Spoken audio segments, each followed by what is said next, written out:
جب سورج لپیٹ لیا جائے گا اور جب تارے بے نور ہو جائیں گے اور جب پہاڑ چلائے جائیں گے اور جب بیاہنے والی اونٹنیاں یوں ہی چھوڑ دی جائیں گی اور جب وحشی جانور جمع کیے جائیں گے اور جب سمندر آگ ہو جائیں گے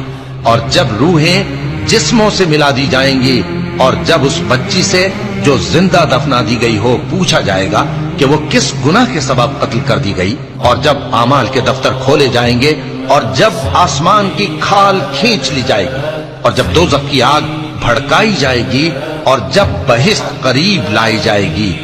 تب ہر شخص معلوم کر لے گا کہ وہ کیا لے کر آیا ہے۔ بس میں ان ستاروں کی قسم کھاتا ہوں جو پیچھے ہٹ جاتی ہیں اور جو سیر کرتے اور غائب ہو جاتی ہیں، اور رات کی قسم جب وہ پھیلنے لگتی ہے، اور صبح کی قسم جب وہ نمودار ہوتی ہے، کہ بے شک یہ قرآن اس فرشتہ عالی مقام کا سنایا ہوا پیغام ہے۔